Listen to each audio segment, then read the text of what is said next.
अन्नू को बैठाकर सब चले गए। 10 मिनट बाद मानस आ गया। जैसे ही मानस पास आया, अन्नू बेड से उठ खड़ी हुई और गुस्से से पैर पटकते सोफे पर जाकर बैठ गई। मानस ने पूछा, इस गुस्से का कारण? तो अन्नू फट पड़ी, बोली, आपको बीवी नहीं दहेज चाहिए था। अब उस पैसे के साथ ही रहिए। आपके जैसे आदमी को मैं अपना पति नहीं मानती। और गुस्से से वो सोफे पर ही सो गई। उसका गुस्सा देख मानस ने कुछ बोलना ठीक नहीं समझा। घर में बहुत से रिश्तेदार आए थे। सबके सामने तमाशा नहीं चाहता था, इसलिए वो भी चुपचाप ही सो गया। अगला दिन रस्मों में और मेहमानों की विदाई में बीत गया। अन्नू सबसे हंस कर बात करती, बस मानस को देखते ही चिढ़ जाती थी। मानस ने हंसी मजाक कर कई बार उससे छेड़ने की कोशिश की, पर अन्नू का गुस्सा वैसा ही रहा। अरेंज मैरिज थी। अन्नू की सास ससुर के साथ मानस उसे देखने आया था। तब सब कुछ ठीक ही लगा था। सुलझे हुए पढ़े लिखे लोग। मानस का मजाकिया स्वभाव उसे भा गया था। ससुर जी ने उसके पापा से कहा था, हम लेन देन में यकीन नहीं रखते, पर आप अपनी बेटी दे रहे हैं तो हम भी बदले में आपको अपना बेटा सौंपते हैं। आज से मानस को दामाद नहीं, बेटा समझिएगा। उनके विचार सुन अन्नू बहुत खुश हुई थी। स्वाभिमानी अन्नू को दहेज के नाम से नफरत थी। 2 महीने की सगाई में मानस के व्यवहार से कभी नहीं लगा कि वो लालची होगा। शादी से 1 हफ्ते पहले अन्नू की मम्मी की तबीयत खराब हो गई। एंजियोग्राफी करवानी पड़ी। अन्नू शादी टालना चाहती थी, पर मम्मी नहीं मानी। शादी के दिन फेरों के बाद जब वो विदाई के लिए तैयार हो रही थी, तो पास के कमरे से उसके पापा और मानस की आवाज़ आई। पापा मानस के आगे हाथ जोड़े खड़े थे। मैं जल्दी ही 3 लाख रुपए दे दूंगा।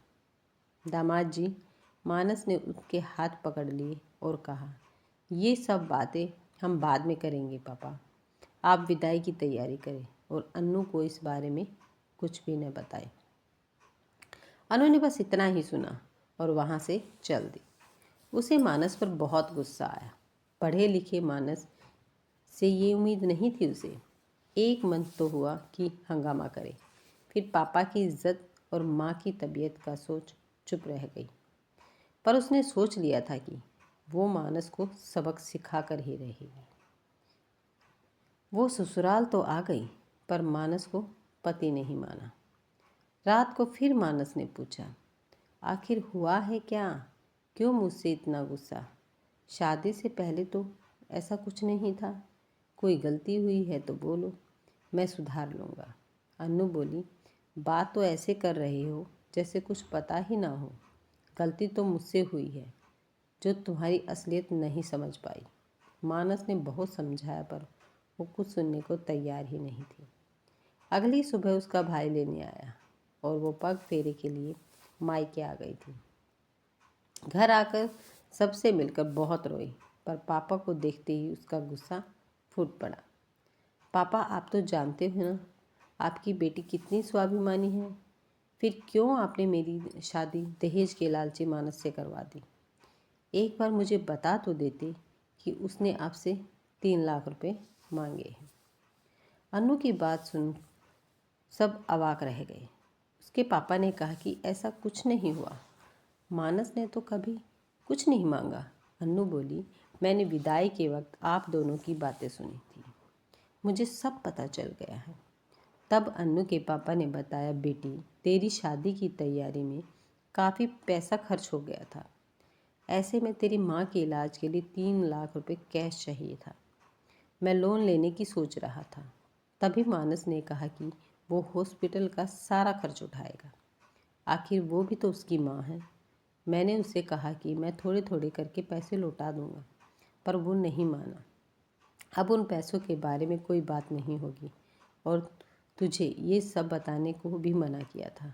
वो नहीं चाहता था कि तेरे मन पर किसी तरह का भी बोझ हो। ये सब सुनकर अनु रो पड़ी। 2 दिन वो मानस को दहेज के लिए भला बुरा कहती रही, पर मानस सब कुछ सहन करता रहा। कितनी ऊंची सोच थी मानस की। शाम को मानस उसे लेने आया तो वो उसके साथ घर आ गई। रात को मानस रूम में आया तो अनु बेड पर ही बैठी रही। मानस बोला, आज सोफे पर नहीं सोना है क्या? अनु बोली, नहीं। मानस ने फिर पूछा, तो क्या आज मुझे सोफे पर सुलाने का इरादा है? अनु ने उसे सारी बात बताई और अपनी गलती के लिए माफ़ी भी मांगी। मानस ने उसे गले से लगा लिया और शरारत से पूछा, तो फिर आज सोफ़ा खाली ही रहेगा? दोनों खिलखिलाकर हंस दिए।